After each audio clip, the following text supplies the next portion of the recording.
La leyenda del salto encantado.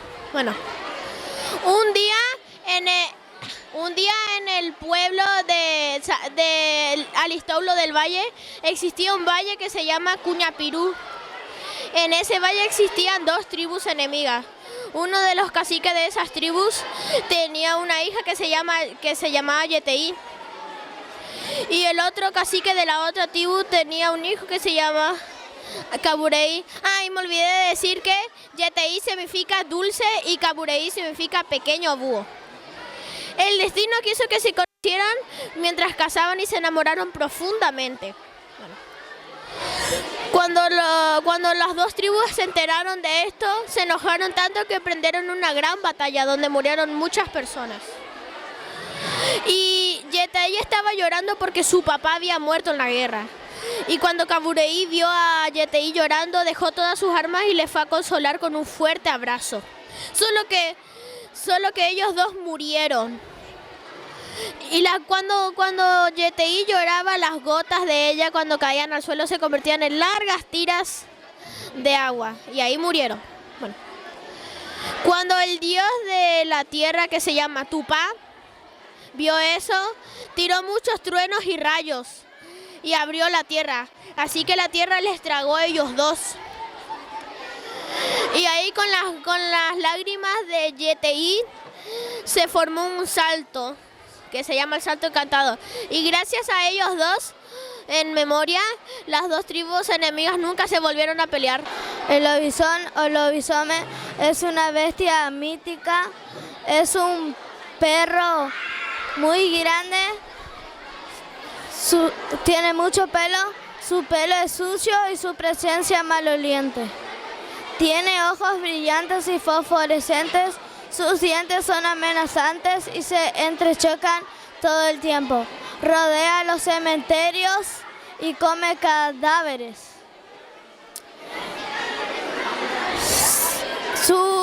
Es el séptimo hijo de una familia y la maldición cae en él inmediatamente, a salvo que su madrina o su padrino le castiguen con una escoba los viernes a la noche cuando quiera salir a hacer su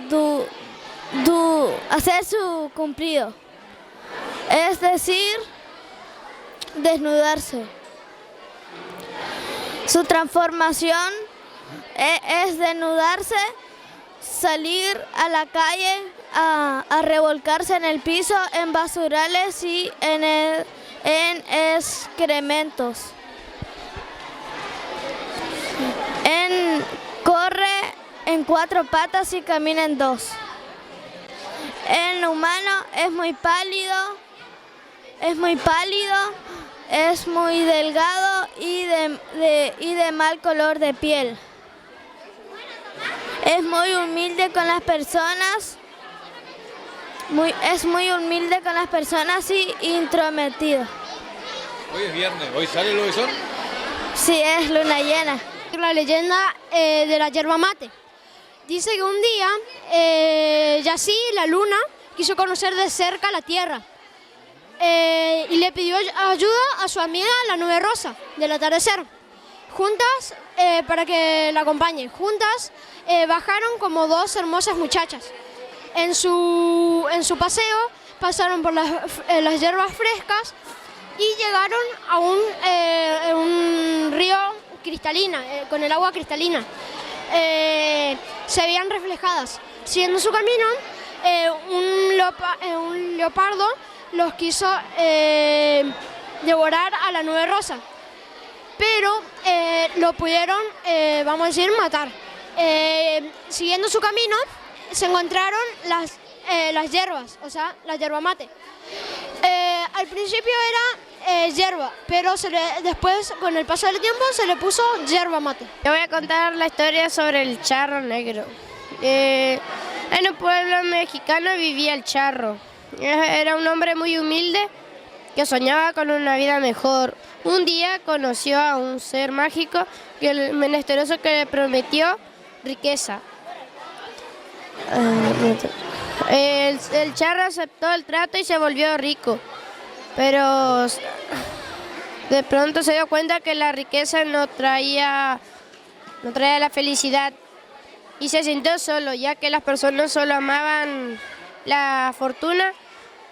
Arrepentido, el charro quiso hacer un trato con el ser, pero el ser le recordó que él le prometió su alma. Al morir, el charro se convirtió en el charro negro, que es un espíritu que vaga lamentando la pérdida de su alma. La leyenda de las cataratas de Iguazú fue hace mucho, pero mucho tiempo.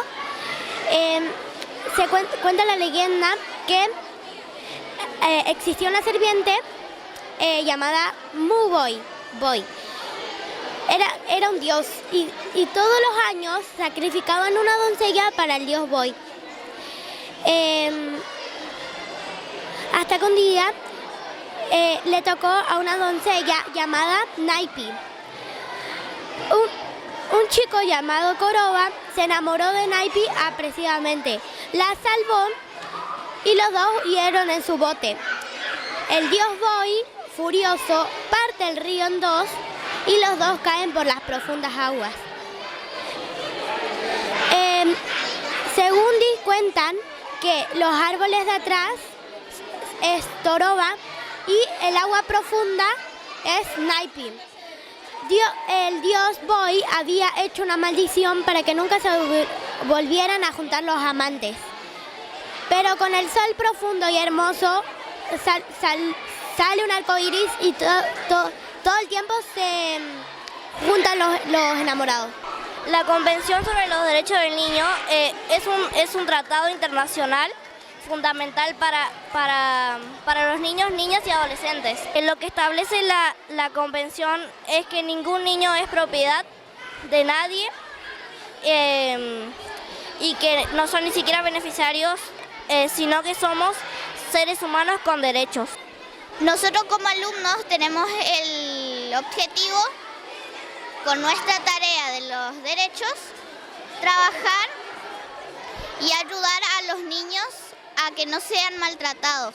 Está el derecho a la participación. Todos los niños merecen participar en actividades. El derecho a la educación. Todos los niños merecen tener una educación gratuita. Derecho a ser atendidos a la salud. La Convención ha sido fundamental para transformar leyes y políticas en países, invirtiendo en educación y protección infantil. Organismos como la UNICEF juegan un papel muy importante de la CDN en todo el mundo. A pesar de los avances, la Convención aún no se aplica en su totalidad. Millones de niños siguen sufriendo violaciones de sus derechos. Es por eso que la UNICEF sigue siendo una herramienta vital para un mundo donde todos los niños puedan vivir una infancia plena y segura. Los niños deben tener derechos para aprender, enseñar y ayudar. Derecho a la educación y al juego. Los niños tenemos el derecho de tener una educación gratuita y de calidad. Y también tenemos el derecho de tener un descanso y para poder jugar. Es un trato internacional de derechos humanos. Reconoce a los niños, niñas y a los adolescentes, no solo como objetos de protección. Los derechos que reconocen son la convención que agrupa a los derechos y los transforma en 4 grandes características: derecho de supervivencia y desarrollo, derecho a la vida, derecho a un nivel de vida adecuado con alimentación, educación y viviendas, derecho a una identificación, nombre, nacionalidad y familia. Derecho de protección sería ser protegidos contra el abuso y el maltrato infantil. También puede ser, en otras características, sería de contra el abuso, el maltrato infantil y la explotación. La explotación sería cuando un adulto o mayor obliga al menor a hacer cosas que no le gusta. Derecho a expresar su opinión y ser escuchado ante los temas que establecemos. Por ejemplo, libertad de pensamientos, conciencia, religión y expresión. ¿Qué es la Convención? Es un documento donde dice qué derechos tienen todos los niños, niñas y adolescentes. Fue aprobado el 20 de noviembre de 1989 por la ONU. Incluye 54 artículos, donde reconoce a todos los menores de 18 años, más el preámbulo, a resaltar la idea de protección y cuidado especial. Convención sobre los derechos del niño. Es un tratado internacional de derechos humanos que establece todos los derechos de los niños, niñas y adolescentes menores de 18 años. Es el más ampliamente ratificado de la historia. En él se encuentran los derechos económicos, sociales, civiles, políticos y culturales. Reconoce un amplio rango de derechos para niños y adolescentes. Derecho a la vida, a la supervivencia y al desarrollo. Derecho a la prioridad, derecho a la identidad, derecho a vivir en familia, derecho a no ser discriminado, el derecho a la salud, el derecho a la educación y el derecho a la libertad de expresión y acceso a la información. Se caracteriza por ser un documento universal que protege la infancia. Está basado en 4 principios fundamentales: no discriminación, interés superior del niño, derecho a la vida, desarrollo,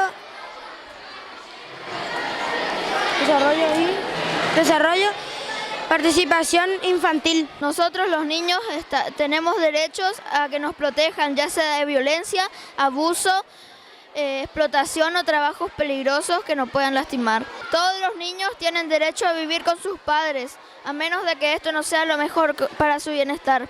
Todos los niños tienen derecho a poder expresar sus opiniones y poder ser escuchados. Todos los niños del mundo tienen derecho a vivir en un ambiente seguro y con amor. Se garantiza el derecho a una educación de calidad. Todos los niños tienen derecho a no ser discriminados por su color de piel o religión. Esta historia comienza con un narrador que no es nombrado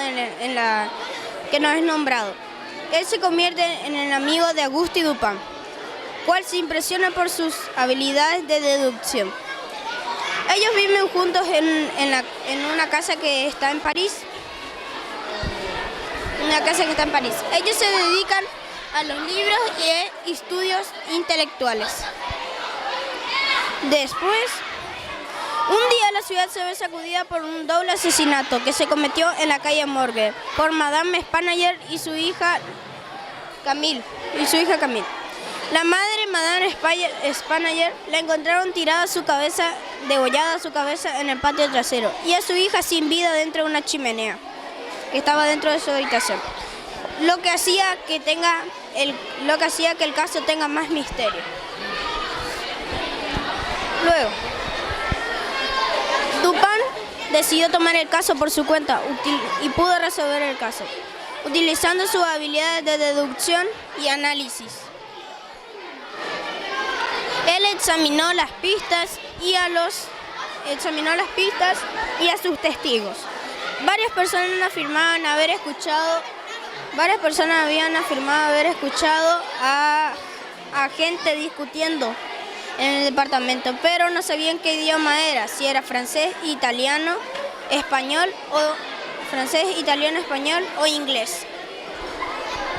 Él se centró también en la forma de que fueron en la fuerza requerida para ejecutar esos asesinatos.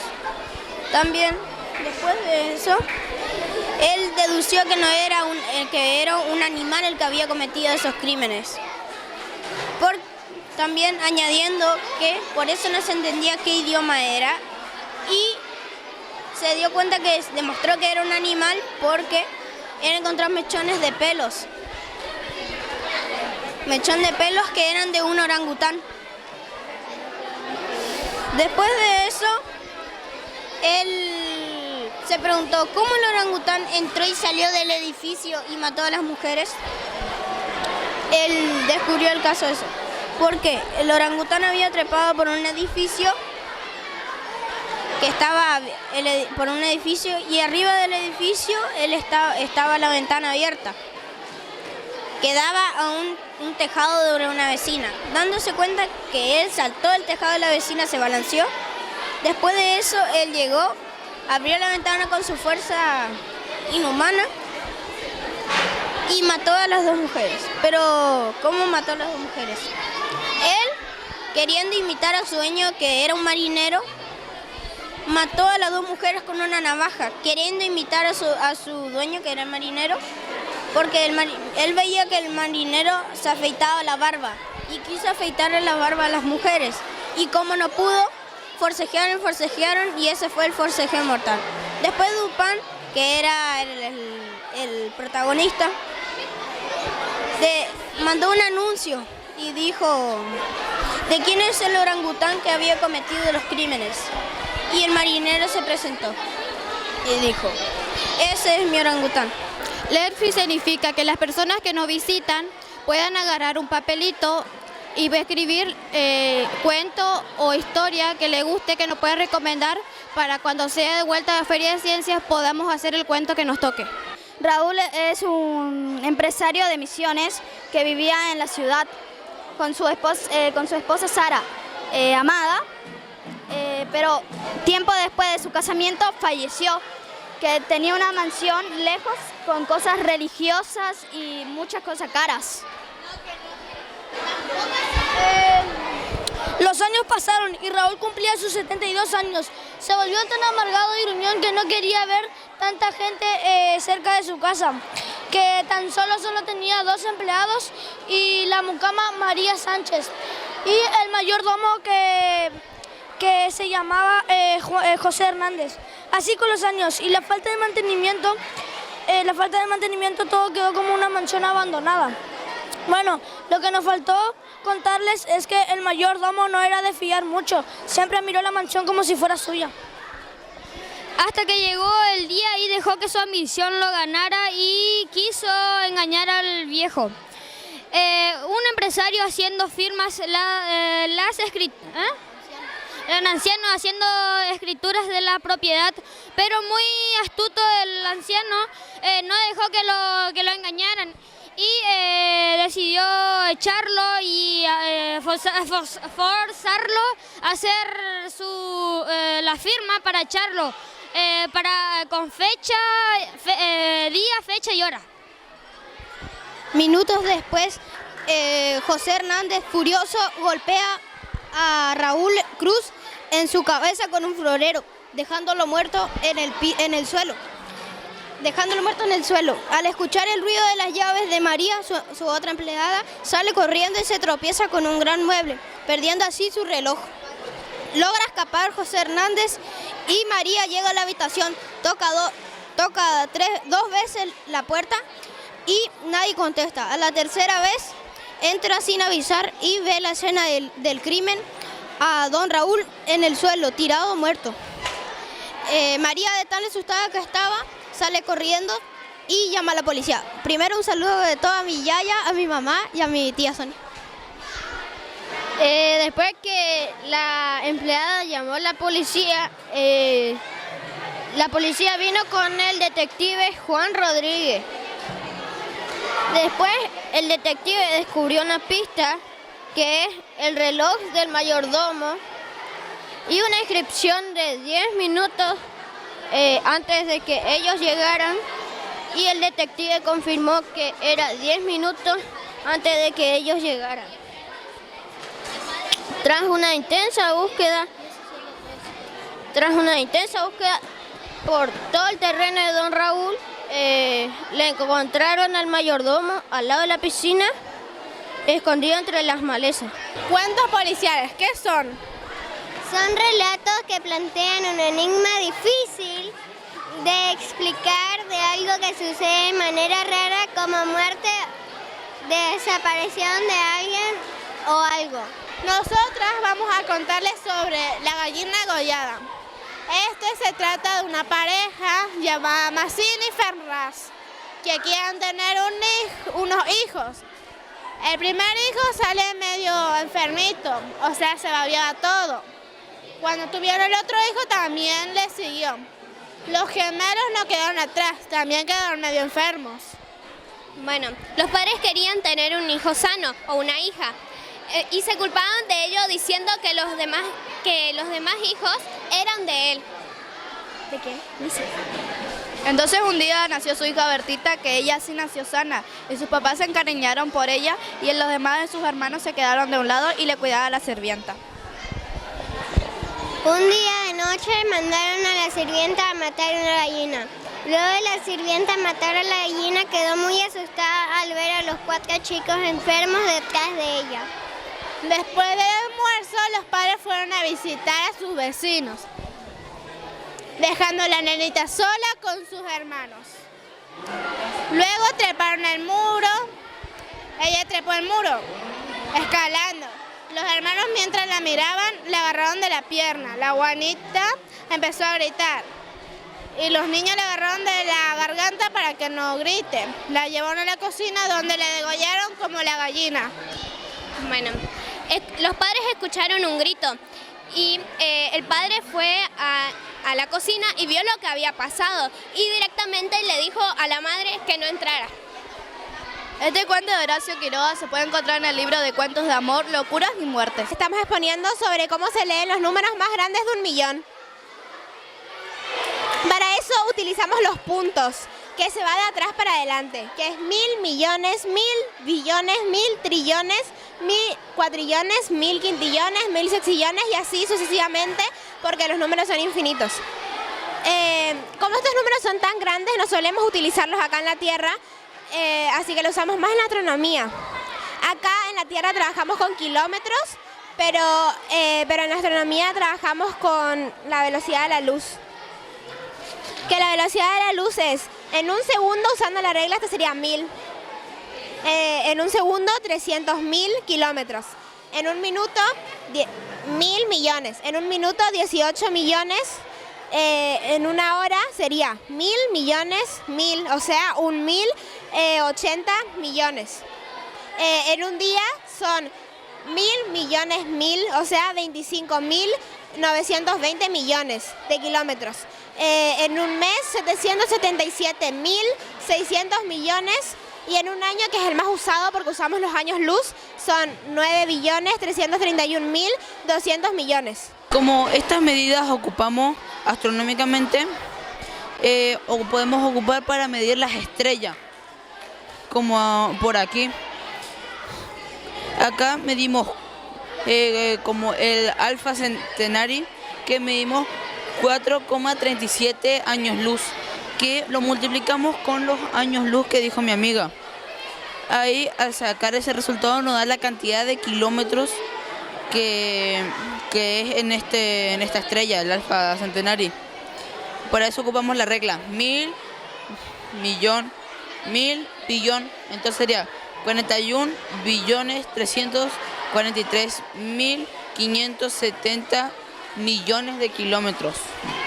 Hacemos lo mismo con la Ladán de 21. Son 8,31 años luz, que lo multiplicamos y nos da 1.000, millón, 1.000, billón. 78 billones 659.910 millones de kilómetros. Próxima centenaria, 1.000 millones, 1.000 billones, como que es 4,24 años luz. Este número sería 1.000 millones, 1.000 billones, 40 billones 111 mil millones de kilómetros. Ahora vamos a pasar a las galaxias. ¿Qué es la galaxia? De nuestro punto de partida va a ser de la Vía Láctea. De la Vía Láctea podemos encontrar el Messier 32, que el Messier 32 es 2.490.000 años luz. en kilómetros. Ahora en kilómetros, después de multiplicarlo, que también se hace el mismo proceso de multiplicar los años luz. Entonces queda 1000 millones, 1000 billones, 1000 trillones, que sería 1000 millones, 1000 billones, 1000 trillones, 27 trillones, 564.800 millones de kilómetros. Ahora vamos a pasar a la más larga, que es el Messier 1. Messier 1 es un agujero negro masivo, que es el más lejos que se ha encontrado, que tiene 1.190 millones de años luz. Y en kilómetros, que serían 1000 millones, 1000 billones, 1000 trillones, 11.261 trillones, 590 millones de años luz. El satélite más lejano que se ha mandado por el ser humano. Este satélite se llama Voyager. Está el Voyager 1 y el Voyager 2. El Voyager 1 se lanzó después del Voyager 2. El Voyager 2 se lanzó el 20 de agosto de 1977. El Voyager 1 se lanzó el 5 de septiembre de 1977. Voyager 2 se lanzó antes y mucho más lento, visitando Júpiter, Saturno, Urano, Neptuno y eso, visitó esos planetas. Un dato curioso, que se lanzó justo un día que suele pasar una vez cada 150 años, cuando los planetas se unen y forman justo tirar el Voyager, y agarrando la gravedad de cada uno de los planetas se fueron impulsando, ocupando la mínima cantidad de combustible. También se tiró después el Voyager 1, que no era tan, no obtuvo lo mismo que el Voyager 1, agarrando la gravedad de cada uno de los planetas. Por eso él fue mucho más rápido, alcanzando al Voyager 2. Estos son uno de los satélites que están más lejos de todo, están afuera de nuestro sistema solar. La célula es una unidad estructural de todo ser vivo con cambio en su interior. Las funciones de las células son nutrirse, reproducirse y relacionarse. La diferencia entre una célula animal, entre una célula eucariota y una célula procariota, es que la célula eucariota posee un núcleo definido y las células procariotas no poseen núcleo definido. Dentro de la célula eucariota existe la célula animal y vegetal. La célula animal es la que no tiene pared celular, no tiene cloroplastos y se encarga de las tareas vitales como nutrirse, relacionarse, reproducirse, etc. Las células más simples propias de la bacteria se llaman procariotas. Estas son de menor tamaño y se observan con microscopios eléctricos. La célula vegetal es una célula eucariota. Es la célula fundamental para las plantas. Las partes principales de las células son la membrana celular, el aparato de Golgi, el núcleo, el nucleolo, los cromosomas, los ribosomas, la mitocondria, los microtúbulos, la vacuola, el retículo endoplasmático y el citoplasma. En el citoplasma se encuentra el contenido celular y en el núcleo se conserva el ADN o material genético. La región pampeana tiene en total 13.766.000 727 habitantes. Un dato curioso de la región pampeana es que como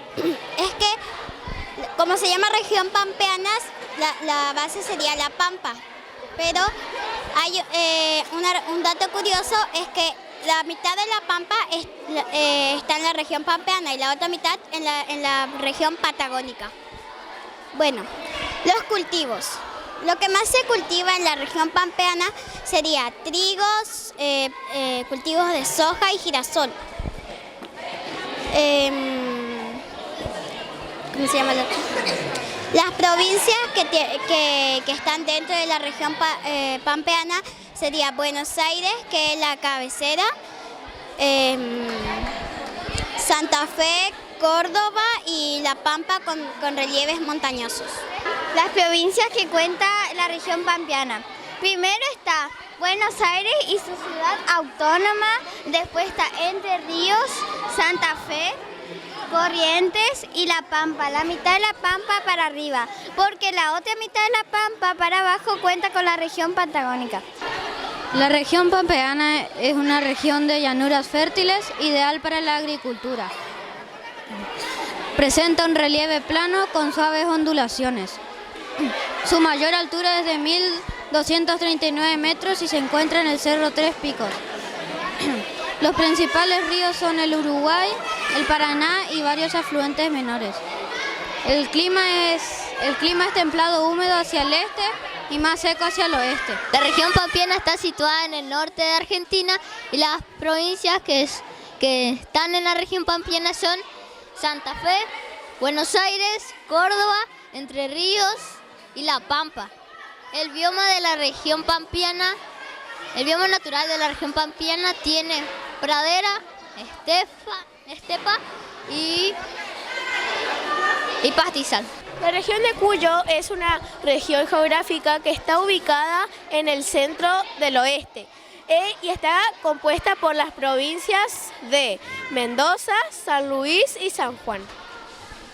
Hola, yo soy Jazmín Furiase y le voy a hablar de los habitantes. En la región de Cuyo son exactamente 2.853.625 habitantes. Las actividades económicas. Las actividades económicas del lugar son la minería, el oro, el cobre, la producción de aceitunas, las plantaciones de uva, de damasco, de uva, de ciruela, de papa, tomate, etc. Y también están las conservas dulces. Los puntos turísticos. Aconcagua en Mendoza es la montaña más alta de América. Valle de la Luna en San Juan es un lugar único con formaciones rocosas y extraterrestres.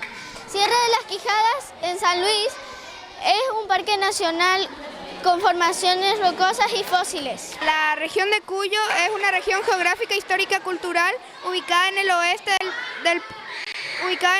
del país, en zona de la precordillera y cordillera de los Andes.